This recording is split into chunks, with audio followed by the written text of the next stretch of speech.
Welcome to Broadway Corner with Ashley Ha, where you can hear your favorite performers talk about how they got started, their careers, and everything in between. Make sure to follow me on Instagram and Spotify at Broadway Corner with Ashley Ha, and on my main Broadway account at Broadway_Corner on Instagram, TikTok, and YouTube. Thank you so much for listening. I hope you enjoy. Hi everyone, welcome back to Broadway Corner with Ashley Ha. I'm so happy you are here. And today I'm back yet again with another Here Lies Love episode. And I'm talking to someone who I've seen in 3 different shows, who covers both Ninoy Aquino and Ferdinand Marcos, and is one of the kindest people I've met on Broadway. It is Erin Alcaraz. Hi, Erin. Hello, hello, hello. So happy to have you here. Obviously, I've known you for a little bit longer than, I've known other people in the cast.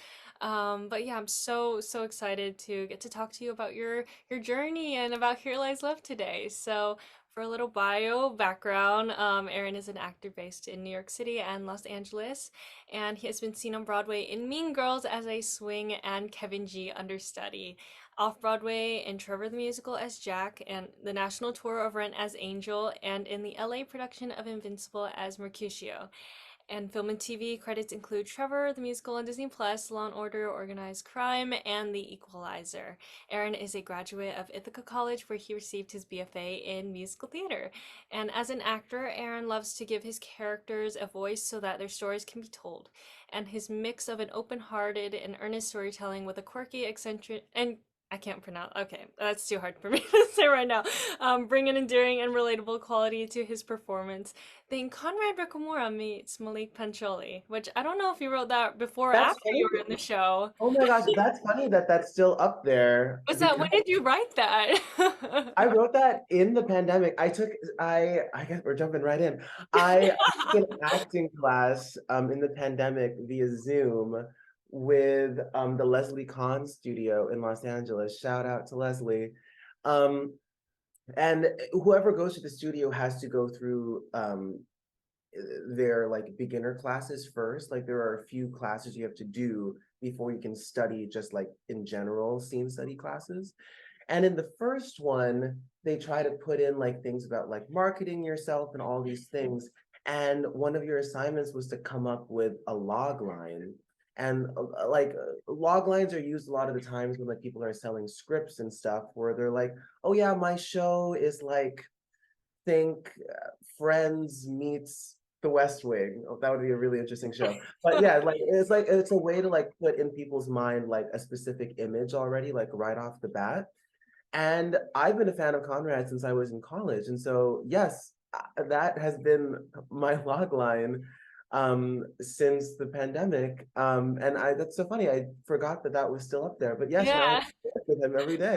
I know. I read it. I was like, wait, when did he write that? Because Yeah. it's so perfect now that you're literally covering Conrad's role now, like the role that he originated, which is incredible that, I picked the right person for my log line. Yeah. yeah, you really did. You really did. I mean, maybe one of the Here Lies Love people looked at your website and was like, "Oh, I see." Like, Yeah. Yeah.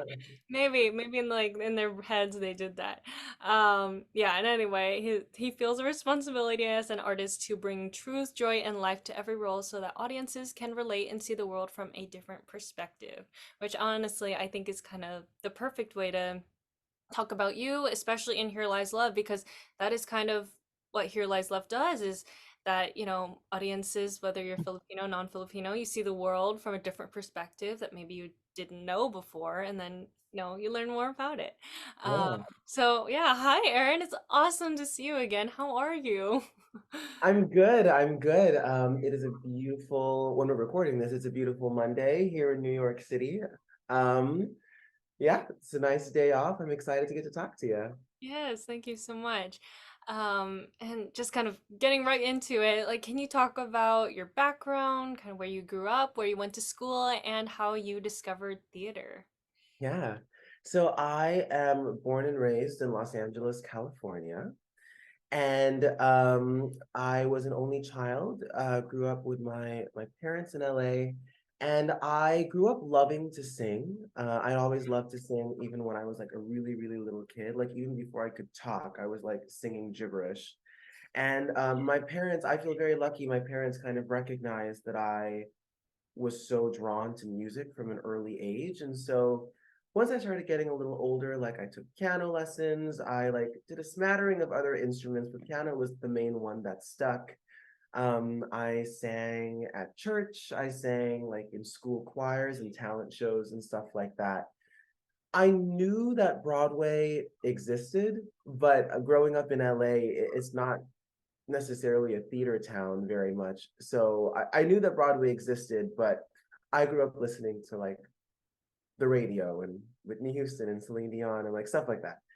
Um, and when I got to high school, um, I don't know how this shift happened. I was a sophomore and there wasn't a theater department at my high school. I went to a public high school called Eagle Rock High School in LA. And I had started getting more and more into musical theater kind of on my own time. YouTube was on the rise at the time. And so I would be looking up clips from the Tonys and different things. And I was so impressed. This was around the time when auto-tune was really big. And Mhm. so I'm aging myself. When auto-tune was really big. And so I was so drawn to musical theater performers because it, especially at that time, to me, it was so impressive that not only were they singing live, but they were doing it like 8 times a week while acting and dancing and, so many things all at the same time. And it was around this time that we just got like a random flyer from the local children's theater company, um, inviting people to like see if they wanted to be a part of the production. And so that was my first time like really getting to be a part of like a real musical. I was in the ensemble of High School Musical. Um, and I kind of got the bug from there. I did that first show the second half of my sophomore year. So this is like from like January to May. And then starting in the summer, I signed up for a second show with them, which was The Wizard of Oz. And this theater group, I think they changed their name now. I think it's Theater Experience of Southern California. They were great. They had multiple like regions that they did in LA, and I was in the Pasadena region.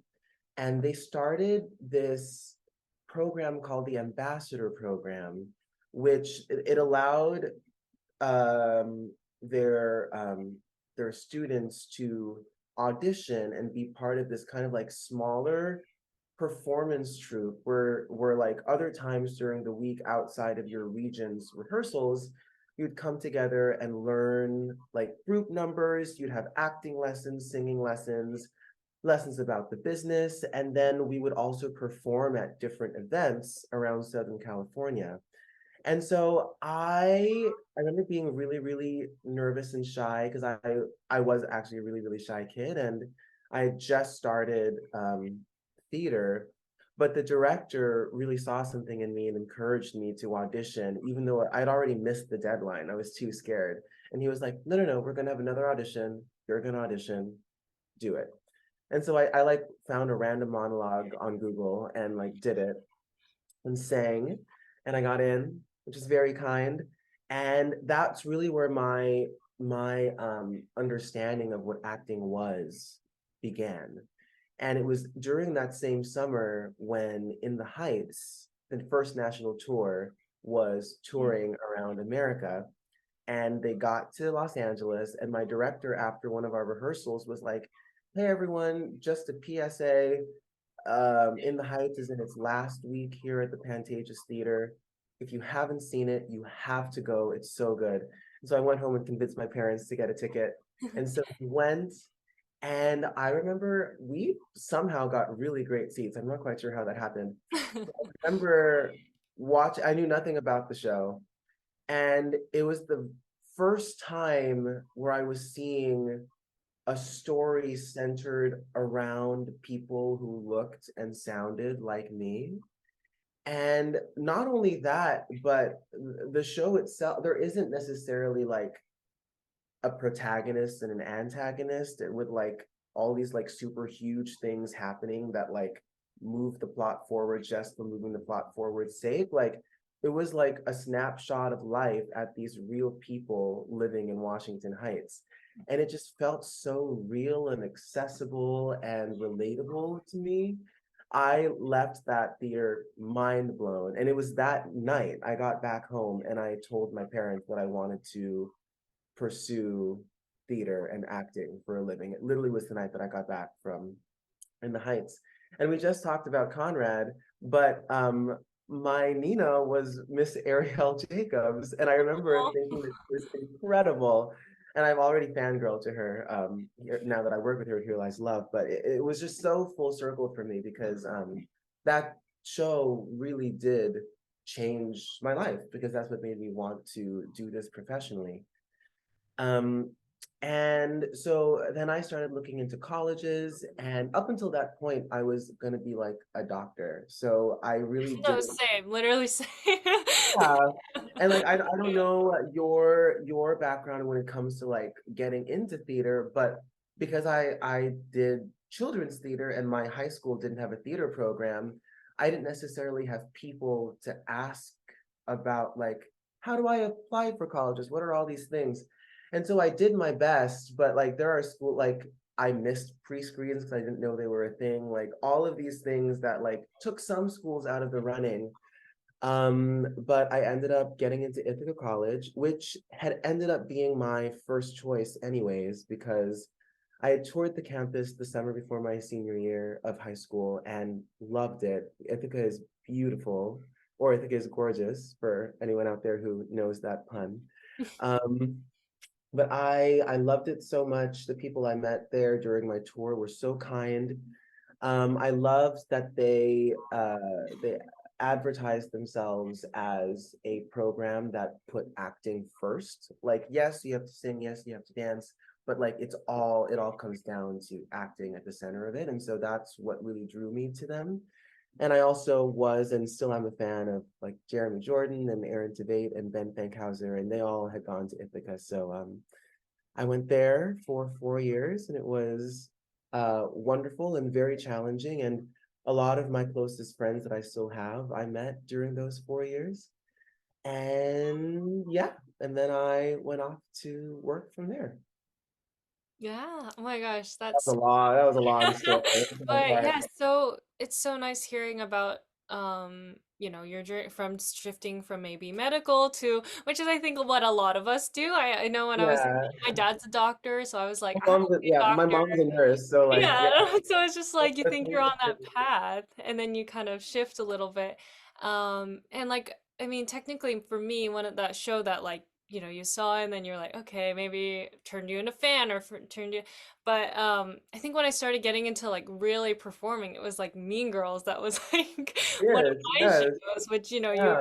in for as a swing up until up until the pandemic and I remember like seeing like Ashley Park and seeing like Riza Takahashi and like everyone else in the cast who was Asian and I was like, okay, this is really cool how there's more people like me and Yeah. seeing you and I remember there was that one picture where you guys are all on the On stairs. the staircase. I was just about to Yeah, bring it yeah. up. It was Yeah. like all the Asians in the cast and I remember seeing that and I was like, okay, this is awesome. And it really helped propel me forward on a lot of stuff. That was like one of my first like big obsession shows. Oh, Um, I'm so glad. I didn't know that. I'm so glad. I'm so glad yeah. you did that. I That know, was it's that definitely was a good that one. was something that yeah, that was something I loved about being a part of that cast because the student body of that school was so diverse, especially when I was there.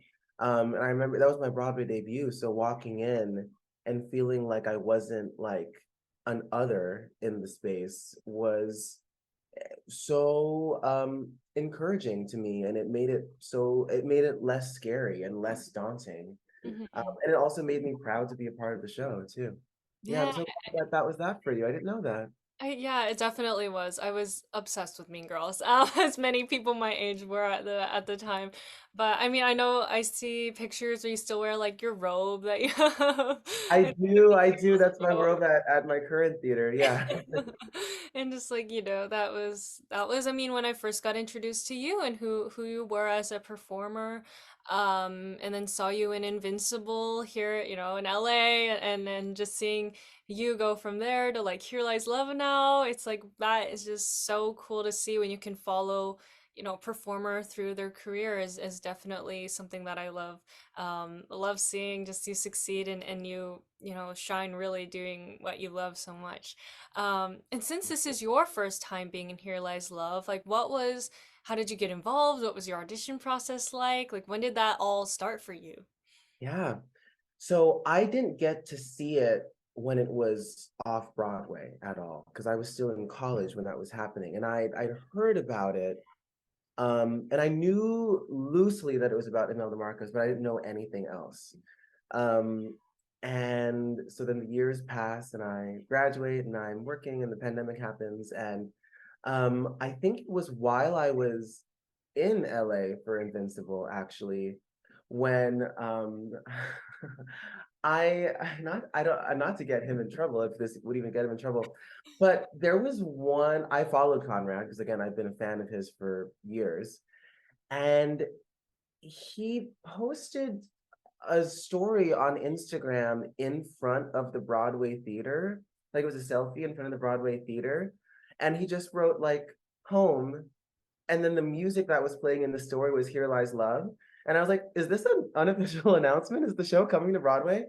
And so, funnily enough, that was my first little like, huh, maybe this is something I need to look out for. And I almost even messaged my agents right then. I was like, hey, I think there might be a rumor this is happening. Please be on the lookout. But then I can't remember exactly when the press release came out, but eventually, either late December or in January, they released the announcement that Here Lies Love was coming. Hmm. And that's when I did email my agents being like, hey, I don't know what it'll take to get me seen, but I need to be seen for this show. And I don't usually do that. A lot of actors have different relationships with their reps, and you're very much depending on your relationship, you're very much allowed to like ask to go in for different things.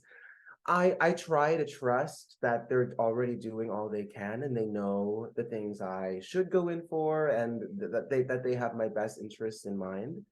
Um, I can only remember making requests like that twice, and once was Invincible, Mm. and the other was Here Lies Love. So I'm not to brag, but I have a pretty good track record in knowing what I think of Yeah, yeah. people. Also, to give them credit, in both cases, they'd already submitted me by the time that I had asked. So Aw, again, I yeah. trust that they know what is best for me. Um, but yeah, I after the pandemic, I had become kind of like an accidental vacation swing for the Mean Girls tour, which was really fun to get to like fly out to them whenever they needed some support. And I was in LA subbing at the Pantages Theater um, when I finally got my audition breakdown and my audition appointment for Here Lies Love. And Mean Girls even had asked me to extend. I was only there for like a week and change, and they asked if I wanted to move on to the next city with them just as some extra offstage support. And normally I would have said yes, but Here Lies Love was so important to me that I said, hey, like, thank you so much. I normally would love to help, but there's this audition and this show that I really, really, really want to make sure I do a good job in. So I have to pass. And so I came back to New York and I auditioned all through February. I went in 7 times total. Mm. And initially, I was in as ensemble to cover Aquino. That was like my track that I was in for. And so I was only doing Aquino material whenever I would go in. And even at the beginning, it just felt so good. Especially especially when you're an understudy, um, I don't know if other people feel this way, but like as actors, like of course we can do so many different things and stretch to be different people. Um, and it doesn't always feel like a super great fit, even though you're able to do it, of course. But even when I was going in for a keynote and still auditioning, I was like, wow, this material feels really good. I'd love to be able to, do this. Um, and so I kept getting called back. And as I kept getting called back, they kept adding material for different characters to see if I could um, understudy those as well. By the time I was at my final sing and read appointment, I was in the room for over 20 minutes because I just had so much material that I had to do. But everyone was so kind. Alex Timbers, our director in particular, was always so kind whenever I came into the room. Casting, Tara Rubin casting was incredible. It was a really like seven times is a pretty grueling process. But it didn't feel, like a slog.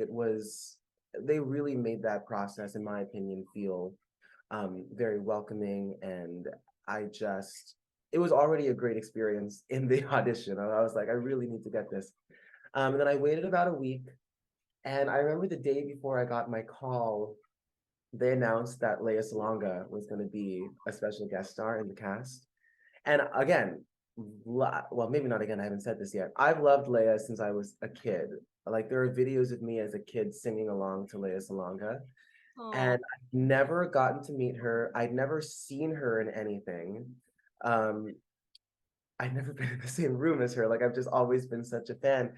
And so they announced that she was going to be in the cast.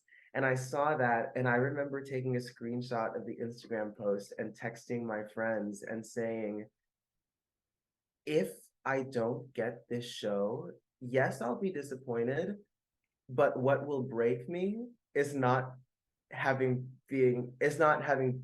to be able to be a part of a show with Lea Salonga when I was like this close. But then I got my call the next day, and it was great. yay. No, that is so, I mean, I know I was talking to Tim about like manifesting, but like just the fact that you're like, I have to get that, you're just so set on it. And especially because of, Leia is kind of the inspiration for not Oh my just God. Filipino, but like all Asian kids, especially me, like Yes. just growing Yeah. up, you know who she is. You definitely know who she is. You know what she's done, and you just wanna, you want to be like her. Um, and this was Yes. my first time seeing her in person as well, like actually performing. And so yeah, oh my gosh. And 7 times going in is quite a lot. Especially for auditioning, and that's learning material with such a fast turnaround. I mean, that is in itself like so hard, and the fact that, that you were able to do that and just get through it, and you prepared, you did that, you auditioned, and then it all just kind of fell into place. That is, that's the best feeling when auditioning is like fun and not, not Yeah. something that you have to do necessarily. Yeah, now you're here. Now you're on Broadway again in the, your first time in an original show. I mean, I think everyone I've spoken to so far, it was their Broadway debut in the show. And for you, you've already, been there, done that, been on Broadway before. And so what was it like returning to Broadway, but in an original show that means so much to you? It's been really, really special. And this is my second show. But being on Broadway, it just doesn't get old. And I hope that stays that way, Like I think everyone like being on Broadway is such a special privilege that I don't take it for granted any single second of any day. And the way that Mean Girls closed was disappointing because we closed in the pandemic because of the pandemic. And I was lucky that I got 8 months with them and I had a really, really great time. But not being able to actually close and like feel like we had wrapped things up, and not being able to say goodbye to everyone or say goodbye to the building, like that was hard. And I wanted to be back on Broadway. I didn't know how or when it would happen, but I just kind of kept my head down and kept working hard and auditioning. And to get to be back in a show that is so special culturally, but also special in the sense that it's pushing theater forward, and I get to be in the original cast of it. Like that's a new experience for me. I know it's my second Broadway show, but it's my first time getting to open one on Broadway. And I already love being a part of original works in general, and getting to help create what ends up being on the stage. It, it, I, I don't have any word. I'm just so thankful. I'm so happy to be a part of the show and to be where I am. I pinch myself every day. I'm so thankful. Yeah, it's been really, really special. I mean, how can you not be when you're on Broadway and you're living your dream now? That's like what every little kid, you know, wanting to pursue theater is you dream of doing that, and you're now there. So it's you know, I'm so happy for you. Serious, like honestly, just so thrilled that you're back. I remember seeing you posting about it. I was like, of course, like of course you're gonna be, you know, coming back and doing Here Lies Love. You know, which again is so special. And do you have a favorite moment in the show, like whether it be on stage or it could be off? Like really, it doesn't could be anything you want. Mm. I mean, there are too many favorite backstage moments to mention. I I've always been a big proponent, like I take my job very seriously. Like I again, like I think it's a privilege to be on Broadway and I don't think that should be taken for granted. So I mean, honestly, even if I'm not doing a show on Broadway, like I it means a lot to me to be able to get to do what I do. And so I care a lot about my job and making sure that I do a good job. But with that being said, I also think it's very important to come at it with like a sense of fun and a sense of play and a sense of shared love with everyone around you. And so I've always wanted to like have fun at work. And honestly, Mean Girls helped me with this in a sense because that cast, especially when I was there, was so fun. And like a lot of us were like on the younger side. And so there were so many backstage bits that would happen every show, like whether it was like, oh, we fist bump at this time, or we high five at this time, or like we like have a little dance at this moment. Um, I've always found that fun, especially after Mean Girls and seeing that professionals can do it too. And so here at Here Lies Love, I find moments to like have a little bit with like our crew backstage. Like I have bits with our sound people, I have bits with like my dressers, and it all happens at specific moments during the show. And so those are fun little things I look forward to. On stage, there, oh, I get really emotional whenever we have a lot of Filipinos in the house. I we want everyone to come and see the show, and the show is for and accessible to everyone. But it is extra special when we see Filipinos seeing their story being told by other Filipinos. I'm getting emotional thinking about it. Mhm. And so later on in the show, when we are finally at the People Power Revolution, and when we sing "God Draw Straight," those are very special moments for me. Again, especially when we have a lot of Filipinos in the house, and I see them throwing up the Laban sign with us.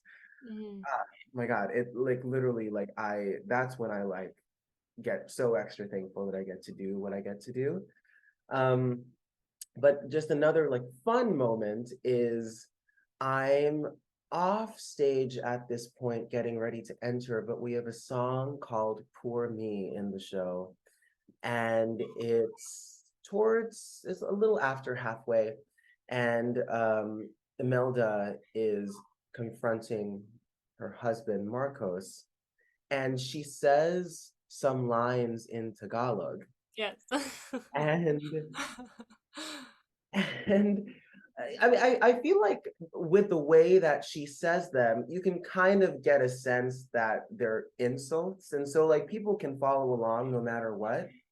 But especially after the first line that she says, depending on how big a cheer or a laugh or what have you comes after that, that's how I get a sense of how many Filipinos are in the house for that show. And Yeah. it's a fun little game. It's me and two other cast members, Roy and Jay. We're like waiting to make our entrance off stage, and we're always listening for that like reaction after. That's a fun little moment that I love every Yeah. show. No, I know exactly which one you're talking about. I no, Yeah. I remember like after seeing the show, I think either the first time, I don't remember which time, I looked it up and I was like looking in the lyrics like on online, and someone had like annotated what it is, and I was like, oh my God, like it's so funny because like the first time you see it, if you're not Filipino or you don't know Tagalog, you're just kind of like you're like laughing, but you're like, I don't know why I'm laughing. And then you look it up and you're Yeah. like, oh, I see exactly what's going on. And is that again, that's like hilarious moment in the show. And do you have a favorite costume to wear? Because there's a lot of really good ones in the show. There are a lot of really good ones. For me in my, I'll say my normal track, I really love my Child of the Philippines outfit. I think it's so cute. We have that short sleeve white button up with our tie and suspenders and those like fake glasses that we wear. And I have those like they're really snug, but I have these like skinny jeans that I wear. I just think it's a really cute look. It's a really fun number. Um, I really enjoy that outfit. And then the other outfit that comes to mind, and granted, I haven't gone on for my other covers yet, but I love Aquino's all white outfit. I think it's so, I don't know, recognizable and iconic, and Yeah. I think it's really cool to wear. I am extra cautious. I'm a very clumsy person.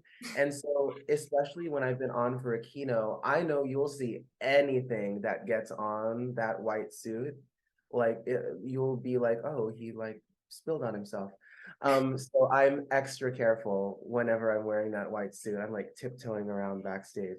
But it No, is that's really cool yeah, costume. that's such a iconic. I remember seeing before I knew anything about the show. I'd seen like a picture of just Conrad like with a mic, and that was like the Yeah. image that I had in my brain, um, when I didn't know anything about the show. And like it makes me, it reminds me of like I've always thought about Regina and Mean Girls when she has the all white too. I'm like, man, they've got to be so careful with that. Like kind of the About same that actually. Yes. Yeah. same thing of like the Sioux is so it's just pure white, and so you have to be really careful. So Yeah, careful. Because even like Conrad has, or I should say Aquino has a couple of really nice like moments where he's off stage. So it's a chance to like get a breather, like get a drink, all these things. And when I've been on, like I'll like you know, be sitting for a little bit, warming up more, and then I'll like use the restroom and like wash my hands. And I have to even be careful that I don't get like water splatter on the suit because I'm like, it's not gonna dry in time by the time I run out. Yeah, no, I'm just extra careful with anything I do. Yeah. yeah, yeah. You kind of have to be with that one. Um, and yeah, talking about Aquino, like, what has it been like going on for that role? I have a friend, Aaliyah. She's seen the show like Yes, I I've know, seen it like Leah. yeah, I'm like 14 times or something now. I'm so jealous. Yeah. She met and I met through like K-pop on Broadway, which she saw like 20 times too. I'm like Oh, I can't nice. believe it. But yeah, she saw you twice in the role and she was just like, you know, She gushing did. about how good you were, and I'm so jealous because I was not in New York at the time because like yeah, again, it was just that 1 week. Yeah. So yeah, what has it been like going on? You went on very early in the process too of previews, I believe. Good. And then you've Yeah. gone on quite a bit actually, like after that too. Yeah. I so like I said, this is my first time originating a show on Broadway. And so when I did Mean Girls, I was a swing. And so I really had to learn how to cover multiple roles and like learn how that worked best for me. But even in that sense, Mean Girls had been open for 2 years already. And so like the show was set. I just had to kind of go through my tracks and learn what had been set for 2 years already, as opposed to Here Lies Love, where not only were things shifting, especially once we got into the theater and we're teching and doing previews, but I also was an onstage track, so I couldn't just be watching all the time. I had to learn what I was doing first and then hope that like I would get my stuff down fast enough to like look over and like see what my other covers were doing. And so I had already been told during rehearsal that like yes, I cover more than just Aquino, but for the purposes of just trying to make sure that everyone had someone who could go on to like make sure that if I knew anyone, that I knew Aquino. And so whenever I wasn't in a number and like could watch, like I'd make sure that I was watching what Conrad was doing. I Yeah, it was just like as much watching as I could do. And then it was our second week of previews, and we started having some people get sick here and there. And so people even before me had already started going on. Hmm. They were like our swings had been going on and our alternate had gone on. And there was a day where we had to not make any tech changes during our rehearsal because our Imelda alternate was going on for the first time and it wasn't announced. It wasn't like a set date. And so we had the day. And so instead of making changes to the show, we were able to use the whole day to give JG an actual put in, which was really great. And like it's always great when covers have the appropriate rehearsal to be able to do their job well. Yeah. JG kills it every time that she's on. Um, but because we'd already had some surprises in those surrounding days, our associate director came up to Roy and I actually, and he was like, "Hey, just because it seems like we might need y'all earlier than like perhaps would be ideal. Since this is a rehearsal put in anyways, how would you guys feel about stepping out of the put in and Roy, you trail Jose doing Marcos and Aaron, you trail Conrad doing Aquino?" And I was like, oh my God, yes, please. So, because I already had a pretty good idea of what he did on stage, but that was just from my vantage point of wherever I was in my normal track on Yeah, stage. yeah. Well, And I had no idea what he did backstage, especially because we just moved into the theater like 3 weeks earlier. And so that was a really like clutch day for me because I got to follow him everywhere. He was so nice, answering any questions I had. I actually got to like stand in the pit and watch him when he was on stage. Um, and literally later on that week, like days later, I made my Aquino debut. So it kind of happened just in time, and I'm very thankful that that happened. But that's like the rush of live theater, especially as a cover, is you never know when you're gonna have to go on. And again, I'm really thankful for my swing experience with Mean Girls because I learned so much about what it takes to cover and giving yourself grace and not beating yourself up about the little things and remembering like there's a whole performance that you're trying to do. mhm. um, and so I feel like I've learned how to handle that stress in a good way. But I definitely was stressed. I went on. We were able to rehearse. I like had walked through the show in the lobby with our associates, and then right before the show, we were able to run some things on the set just so that certain moments wouldn't be my very first time doing it. And I got to request what things I wanted to make sure I put my hands on and feel.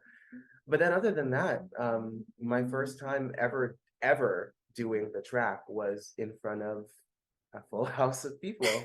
And I think it went well. It was a really good night. But yeah, I've been on, as of this interview, I think I've been on 7 times Seven. currently. Yeah, which Yeah. is pretty. You're still so early in the process of the show and doing it. You guys have been open for a few weeks now, and yeah, I'm so grateful that like you had time to trail for Conrad because I've Yeah. been asking everyone about like backstage traffic. It's insane first of all. And so yeah, so glad that you got to had time to do that because Conrad's not just playing Aquino, he's in ensemble a couple times doing other things like that you don't even notice unless you like look at his face and you're like, It's there, like I see kind of it. hiding Yeah. his hood, but he's Yeah, there.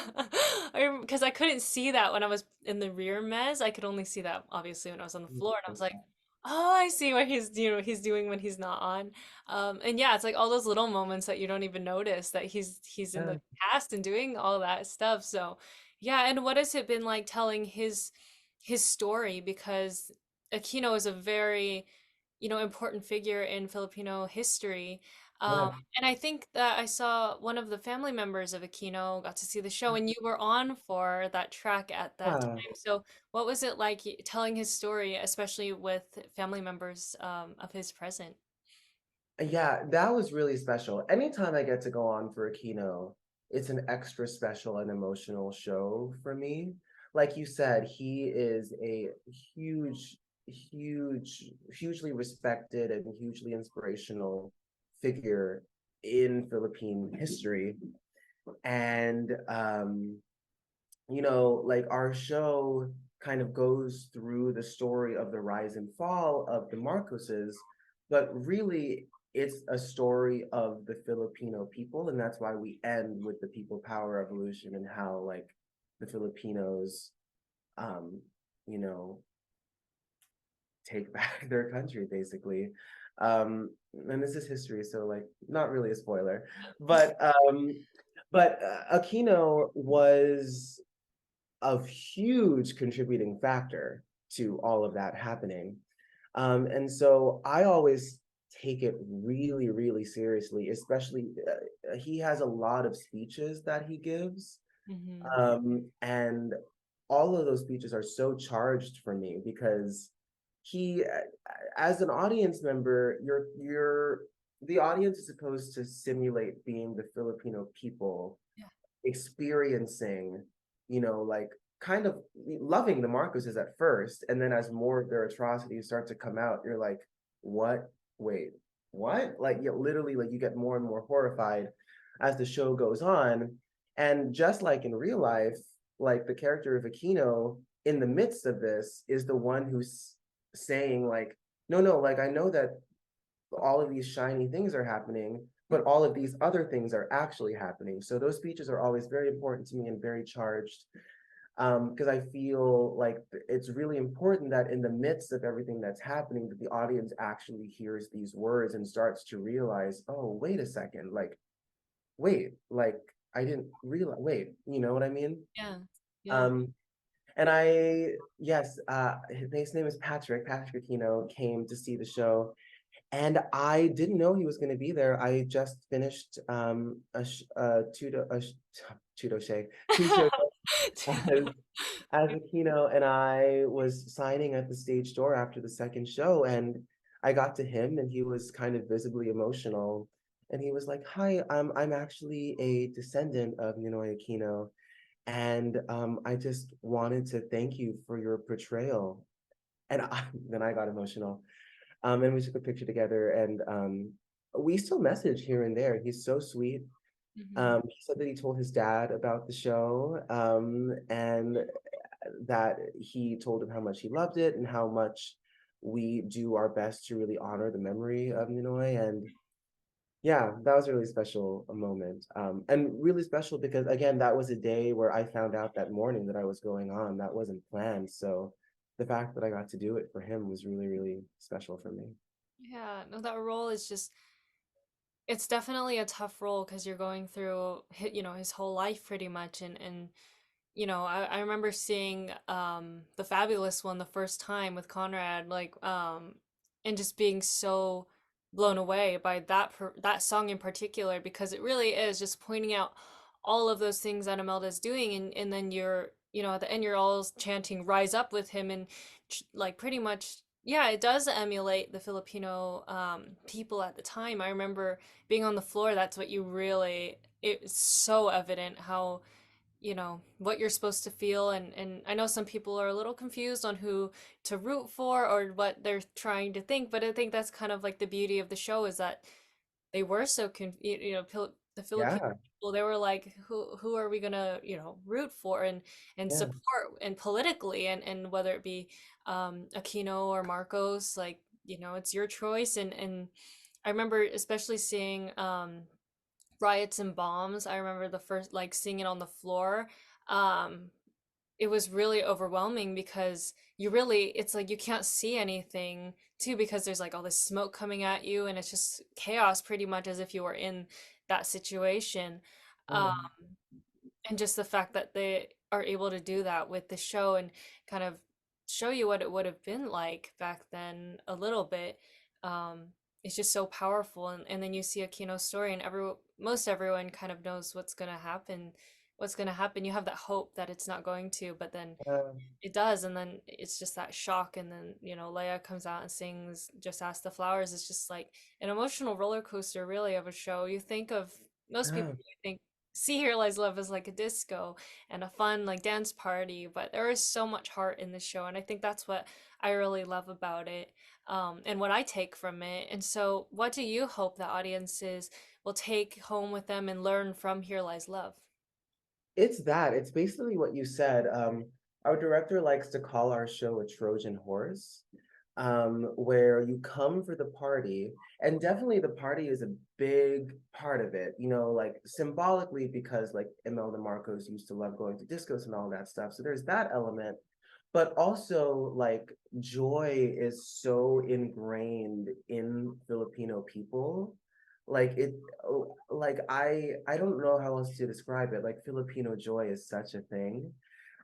Even in the midst of revolution, like that was something that we learned during our like research process in the early weeks of this show, is like when we would see clips and pictures from the people power revolution, it wasn't all people, like in distress and like sobbing and like angry. Like they were out there and they were protesting and they were marching, but in the midst of that they were playing music with each other and they were like laughing with each other. Like there was joy amidst the uprising and the sadness. And so that's a big important part of the show, is experiencing that Filipino joy Yeah. and that just like kind of like electric energy.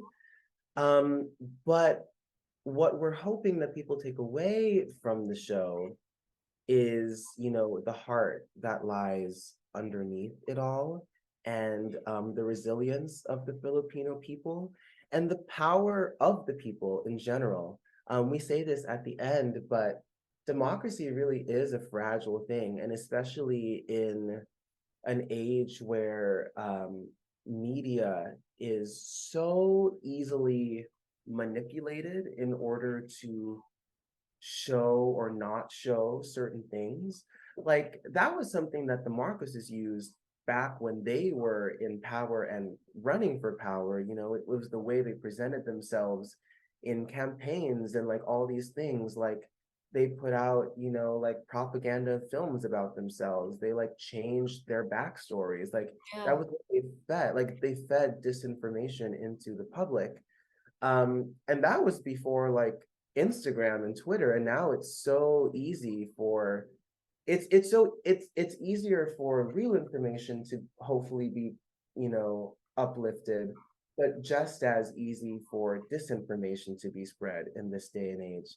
And so we're trying to share an important part of history, um, and uplift, these Filipinos who stood up for democracy and their country.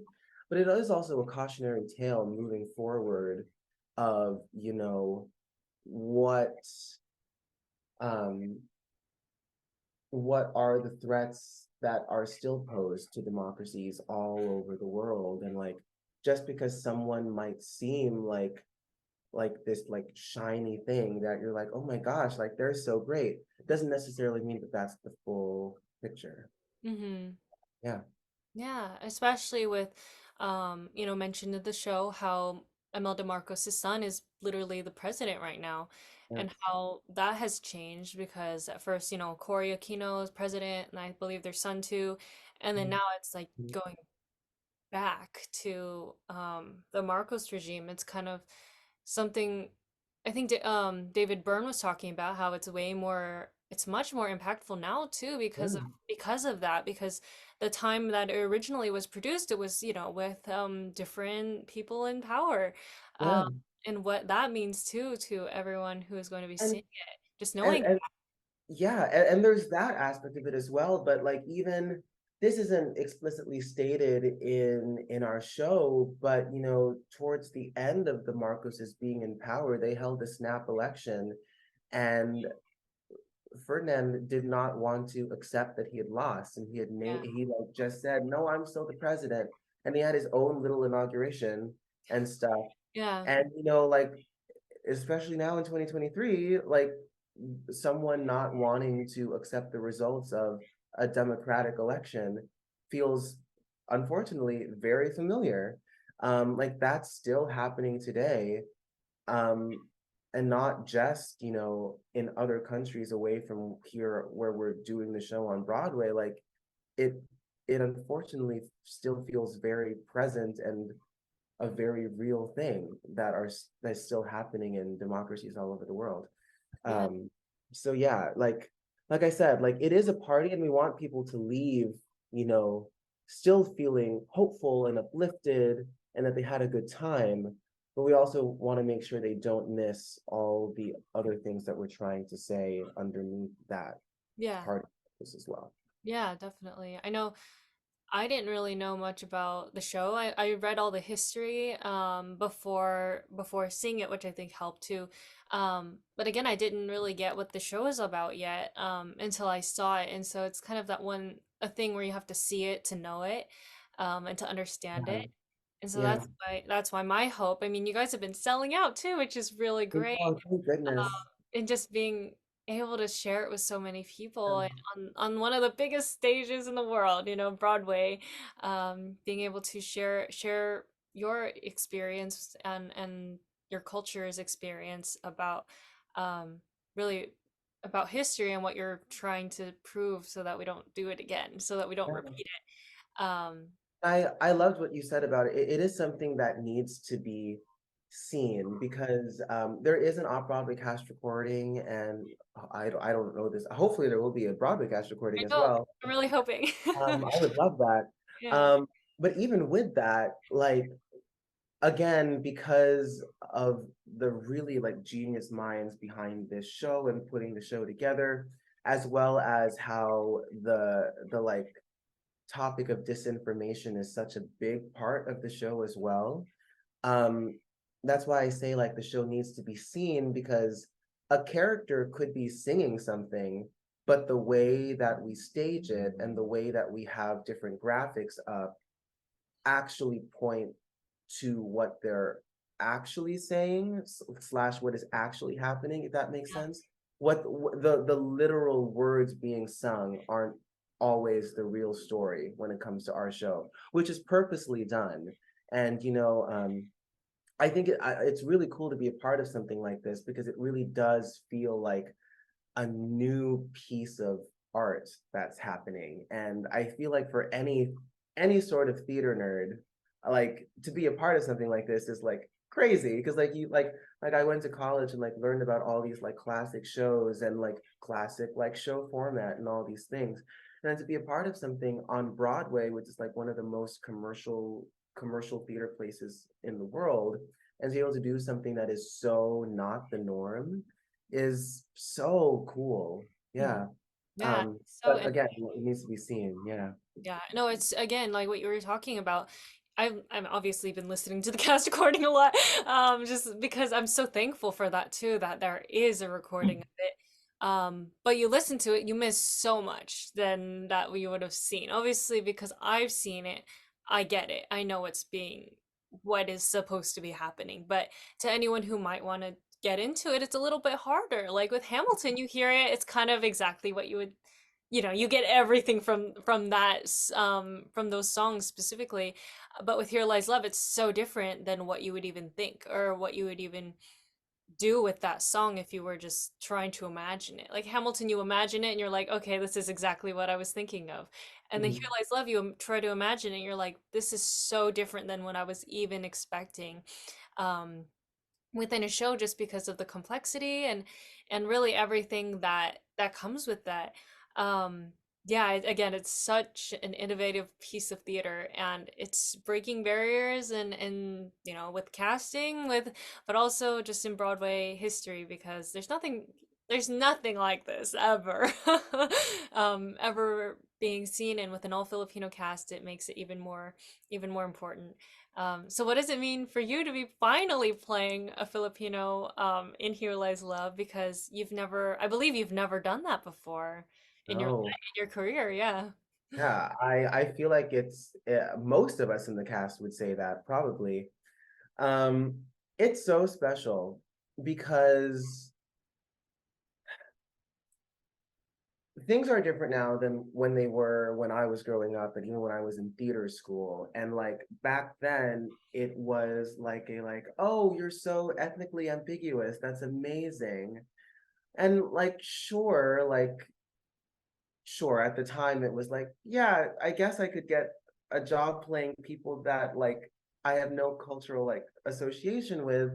But that's also like not all I want to do with my life.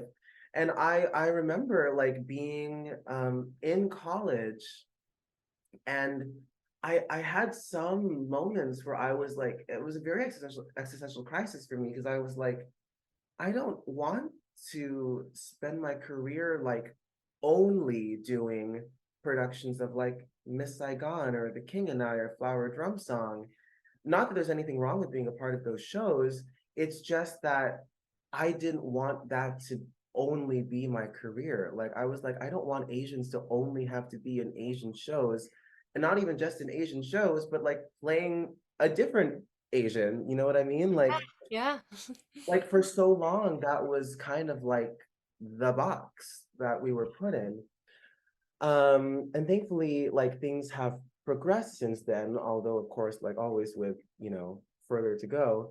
But it is so special to be able to, I I don't know, have such a connection to the material. And this has been like, I remember, I think it was last year, I got like two or three co-star auditions in a row from my reps for like different TV shows. And they were like for like little bit parts for like a nurse or like other like small things. And I remember I got like three in a row one time where it said looking for a Philippine X performer. And I was like, is that a thing? Like I got emotional each time I got them, because I literally never seen that on a breakdown before, like ever. Yeah. And it meant so much. And then to get to this show where we all are Filipino, and we all are Filipino on stage, but there are so many Filipinos backstage and on the producing team as well. Like it has felt so I don't even know how to describe it. I think I said once in an interview, like back when we started rehearsals, that this is like the most uh, genuinely myself that I felt since I was a kid. Hmm. Um, Maybe even not even since then, because like as you grow older, you like learn more about yourself and like become more confident in who you are. So it's that mixed with the like culture that I was immersed in as a kid, and now like all put together into this like wonderful life I get to lead right now. It's just so special. And I remember being in Mean Girls and hoping that like if there were like any other like little Asian kids in the audience watching me, that they'd be like, oh my gosh, like I could do that one day. Because that's what happened to me. Like I saw In the Heights, and I saw, I mean, they weren't Asian, but I saw people who like still looked like me and like sang the types of songs that I liked, like R&B and like hip hop and all those things. And I was like, oh my God, I can do this. And so I always had hoped that I could be someone for people in any of the shows that I've ever done, but especially in this show where I know that it's a thing and that we all in the cast get to do it together. Yeah. I mean, I've said so many times in this interview that I am just so thankful, but it's true. I can't stop saying it because it's true. I'm so thankful. I can't ask for much more. I'm so thankful for this. And actually, quick question, like when you were in Mean Girls and you would go on for Kevin G, like, um, originated by Indian performers, and I remember hearing also that on the tour, Marcus Shane, they would like change the name because he's Korean. Like, what was that for you then? They, If they yeah, did they that, yeah. yeah, they did that. They did that on Broadway as well. Yeah, that was a thing on Broadway too. And when I was there, the other Kevin G understudy was also Filipino, my friend Daryl. And Okay, so yeah, that yeah. was the name. I can't remember what the first name was. The last name was Ganawan, so Kevin Ganawan. But Kevin is a nickname, so I Yeah, forget yeah. what the actual first name is because they only say it once during attendance in Yeah, that like they just say the really one Princess time. Stupid would love. And then he's like, I'm going with Kevin this year. But the last name was Ganawan.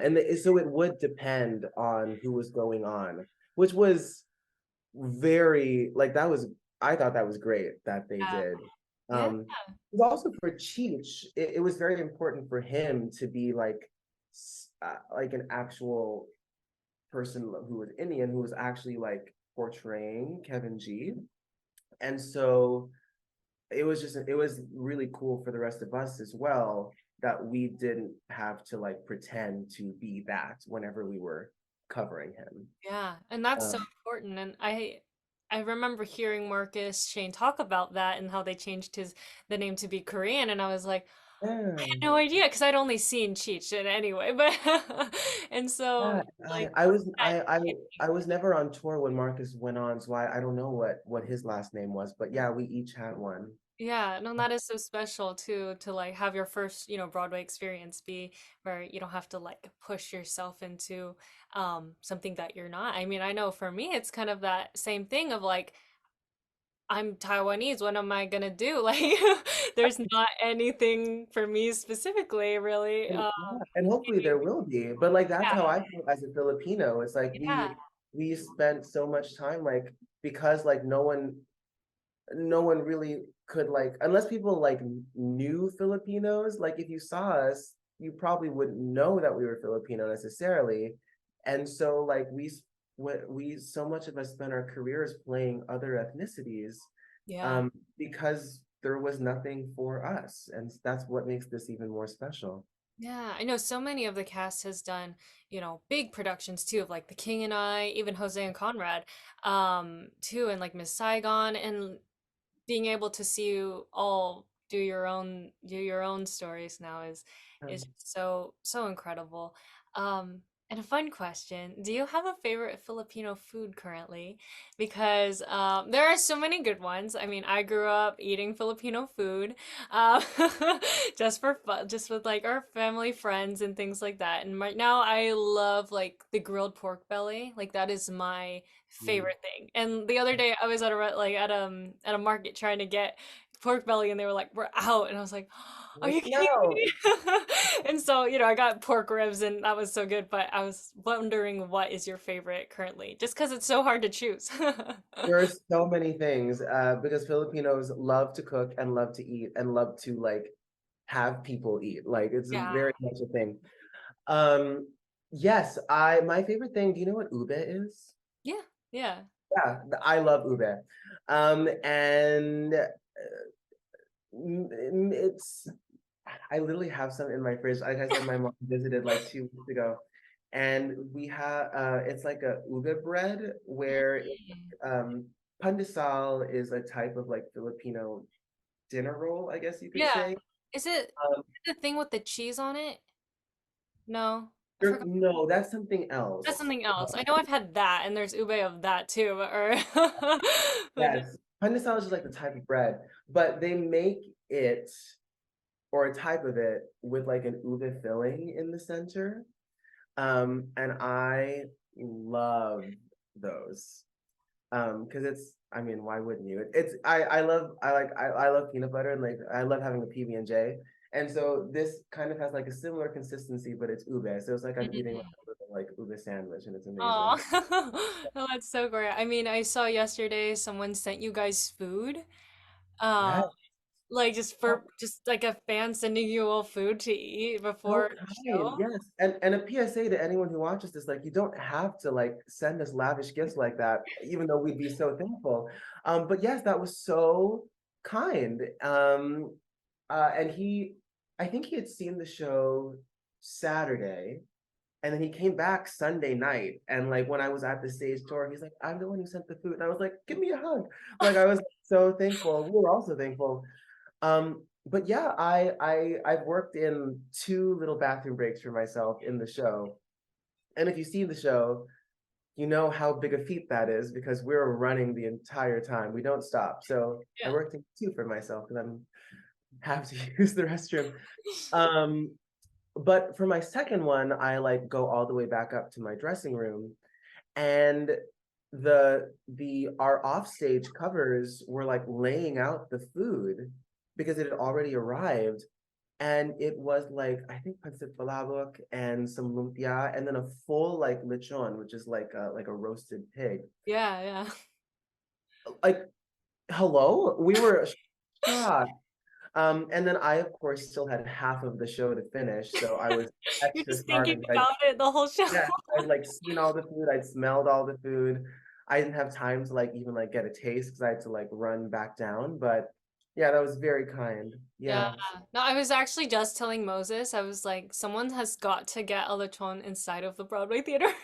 Because I was It like, already happened. It I know, I happened. was like, I Yeah. don't think that it ever happened. That has never happened before Here Lies Love, I'm Oh, sure. I So know. it's like, it's Yes. important A to broad do that. I mean, I a remember. Broadway theater record. Yes. Yeah, no, like growing up, I remember going to like those Filipino parties and you just see the big pig in the middle and you're like, yep, no, Yes. it's just so, This one was like a smaller one. Thank yeah, goodness. My God, there are only so many of us in this building. Um, but yeah, it was so kind, so sweet. I know. Yeah. You guys are We've had definitely some, well fed. I mean, there's you, there's Aaliyah, but like we've had some really, not we've had, we have some really amazing fans, and like we are so thankful. My God, y'all are great. Yeah.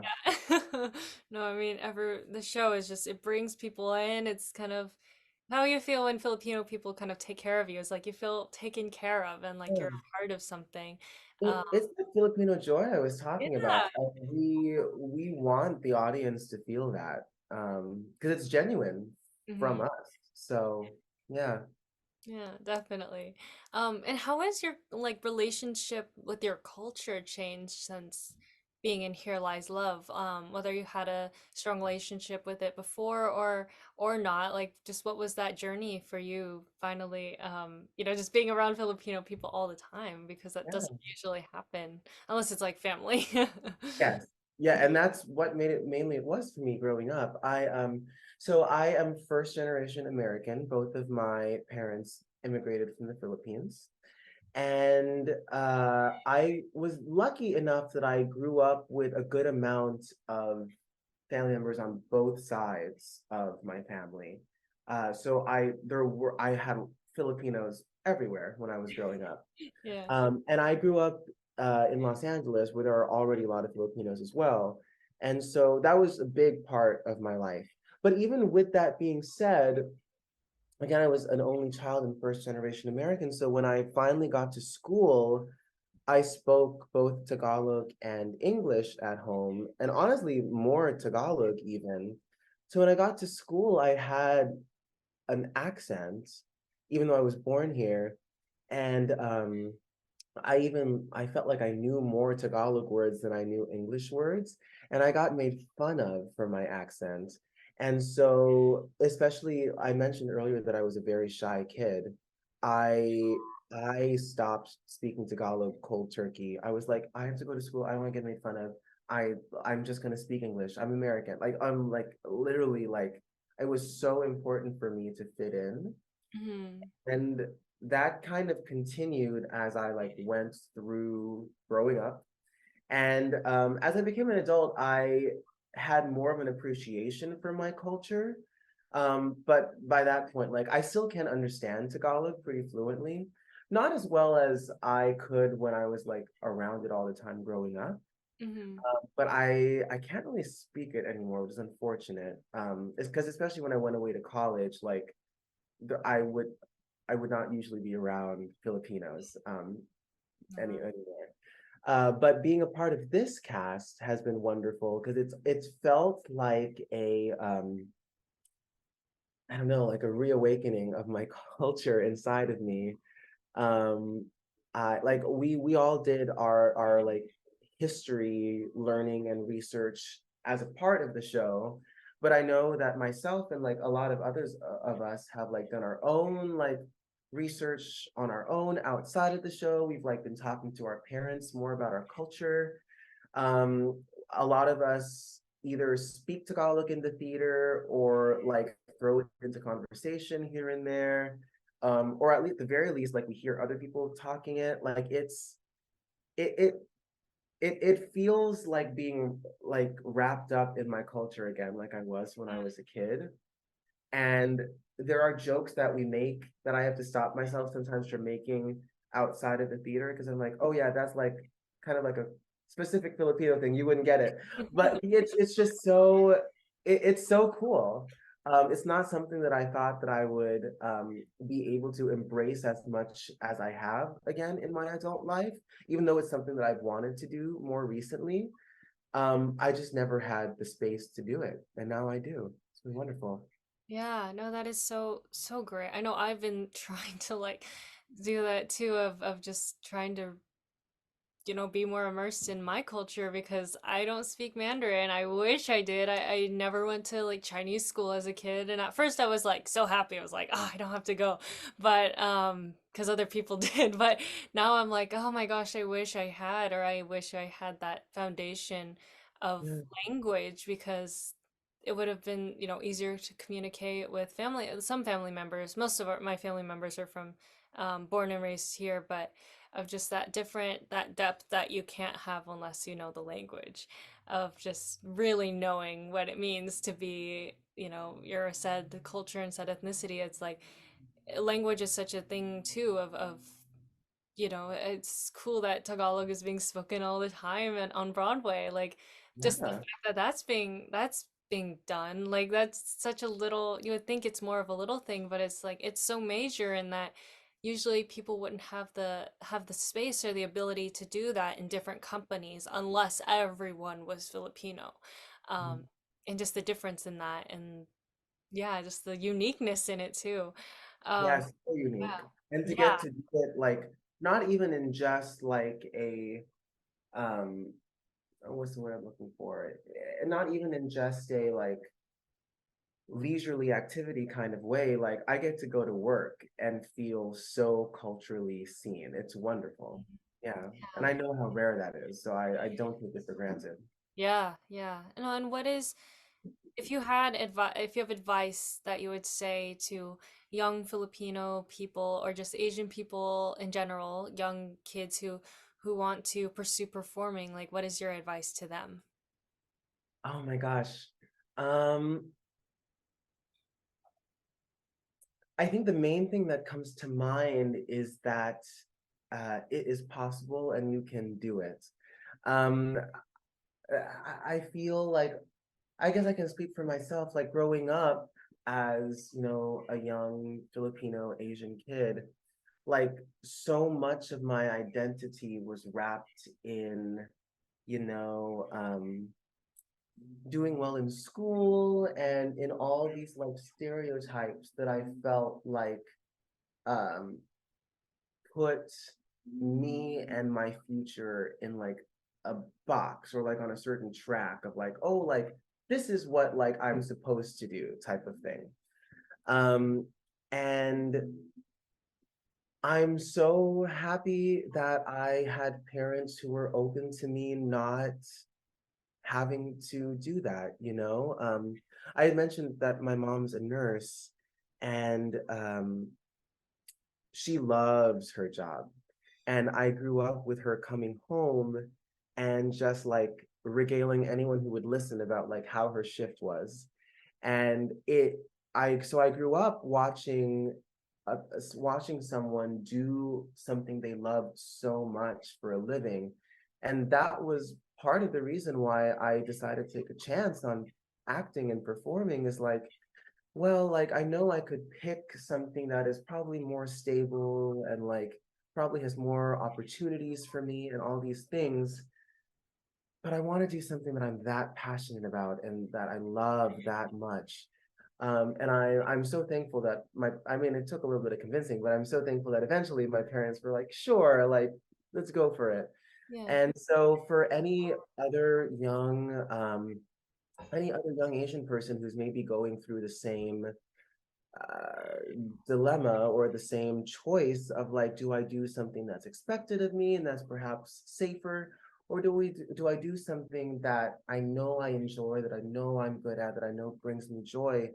I'd say to like allow yourself to take the risk, allow yourself to follow that passion, allow yourself to do something that's not what is quote unquote expected of you, because that is such a big thing in the culture, is to like there are so many expectations in place for young people in many different aspects of life. And I know that that's an important thing, and like culture is something that should still be respected, but at the same time, we are all our own individual humans, and we deserve to be happy, and we deserve to not have to do things just because that's the way they've always been done, or that's because that's what our parents expected of us, or and the list goes on. But Yeah. I would say that if there's something that you want to do, it's possible to do it. And you should take a chance on yourself because you're worth it. Yeah, definitely. Yeah. Such great advice. And lastly, like, what does representation mean to you? Uh, um, I mean, representation is everything. I think representation means feeling seen and means not feeling alone and not feeling like there's no one that understands you. And that's why I think art can be so important in so many different aspects and genres of art, Yeah. because I think it's really common for people to feel like they're an other or feel like they are someone who is different from everyone around them and that no one gets them and that no one understands like what they're going through. And um I think that there is always someone who understands, there is always someone who cares. It's just sometimes difficult to see that. And so when you see someone on TV or on stage, or you see a piece of visual art or anything that speaks to you and you see yourself in that, it is so affirming and freeing and encouraging and comforting, all of the words that just kind of add up to you not feeling alone. Um, and that's why I think representation is so important in so many aspects of the word, whether that's seeing queer representation or body positivity representation or cultural representation, like all of these things, like it's so important to see people who are like you because it shows you that you're not alone in the world. Yeah. Mhm. Yeah, no, that's I actually wrote my college essay about representation, and actually the quote I used at the beginning was by Conrad, um, What which was is it? he said it in like some thing they did on like Playbill where they went to all the talked to all the Asian people. This was when he was in Little Shop, which is where I met him. And he said, yeah, representation matters to me because when you see yourself, you feel like you belong. And then I like wrote it down. I took that. I was like, I'm gonna use this always. And just yeah, it's that feeling of like you don't have to try to like push yourself into something. You just feel like that's a part of who you are and that's celebrated too. And I think Here Lies Love is doing that for so many people, of just letting them be seen and going to see it and then being seen by it. is I think what the show is really, really doing. And I love how you guys are doing like talkbacks with the Filipino community. It's like you're Uh, finding your audience and really centering in on that. And that's important because Broadway, usually Filipino people are not the first people to go and see a Broadway show, maybe. Like, and so Here Lies Love is opening up that time, and then it might make people who want to go back or go see a different show or go see more Filipinos in different works of art on Broadway or any. or other cultures telling their own stories on Yeah, Broadway, yeah, like I feel like it's been like, especially with like how unfortunate how unfortunately short the run of K-pop was on Broadway. I feel like it can be really difficult for such culturally specific shows to be commercially viable on Broadway, which shouldn't be the case. Like there should be room for all different types of art and all different types of stories to be told. And so I mean, that really made me sad when that happened. And I'm hoping that with Here Lies Love and with other shows that come to Broadway, hopefully, that are also talking about specific cultures and histories and all these things that might not be like the mainstream norm, that that this can show that there is a place for all of that as well, even on Broadway. yeah, definitely. I've been saying a lot too, is like the more specific the story, the more universal it really does feel. Um, Yeah, which is such a weird thing to think about, but it's true. I mean, a strange loop, that's so specific, but people were feeling seen by that. And Here Lies yeah. Love and K-pop and all of those that are really, Inomo, it's like things are happening where it's these such specific stories that are really being universally accepted too. Just as a good story. That's what our job, our job is as performers. We're telling a story, and to be telling an authentic story, that is definitely something that's not usually done, but definitely something that needs to be done more. Yeah, Definitely. a Yeah. 100%. And it, especially if people like give shows like that a chance, like people could think like, oh, I don't know why I would like this, but if you go and you give it a chance and then you do see yourself in it, I um I wrote this on my website that like art is a way to like for people to like see the world in a different way. But especially if you go and see something where you're not expecting to see yourself, and then you do see yourself and you relate to someone or a story that's so different from you, and yet you're still relating to it, you're like, huh, maybe we're not so different. You know what I mean? Like Yeah. that builds more community, builds more understanding. Like that's why I feel like stories do need to not just always be like the same like different variations of the same thing. Like we should be telling authentic and different stories because that's how we can all see that we're all not actually that different. No, it invokes empathy in other people where they might not have realized it by just seeing an experience that is different from theirs. And then if it is your experience, then you feel so included. It's kind of that like, you get something from it if you're, white or if you're a different ethnicity from, Filipino with Here Lies Love. But if you're Filipino, you'll be seen through your family history and through your personal connection with it. And just the incredible meaning that has been with the show for so long, and the fact that it's finally being seen by everyone is so great. Um, Hmm. and Erin, how can everyone, who will be listening, like follow you kind of on either social media or just in other things that you're doing? Just how can we all support you? Yeah, well, come see Here Lies Love. It's a great time, I promise. And you won't regret coming. But you can also follow me on Instagram at Aaron Reads. Perfect. Everyone And go like that's like follow. Aaron reads a book. Most people think it's my last name. I'm just a nerd and I love to read. So Yeah, yes, it's fun. It's yeah. definitely. I think I definitely was confused the first time I saw it. I was like, huh? Oh, okay, okay. I see what You're you're not creating. alone. Yes. You're not alone. But yeah, just can everyone continue to support Erin and Here Lies Love, and just make sure you go see it because it's not something that you want to miss. You want to be able to say years later, like I saw the original Oh, Broadway here, let's love. production of Here Yeah, Lies Love, and that's your like little brag for people, when years later. Um, yeah. but yeah, thank you so much for listening to Broadway Corner with Ashley Hall. Make sure to follow Erin at Erin Reads. Go see Here Lies Love, support live theater, support Broadway. There are options if it's financially hard for you. If you want to do rush tickets, $35 for Here Lies Love. It's definitely the way to go Yes. to see the show. And so make sure you don't miss out. And thank you so much for listening, and we'll see you next time. You've been listening to Broadway Corner with Ashley Haw. Thank you so much for tuning in. I'll see you next time.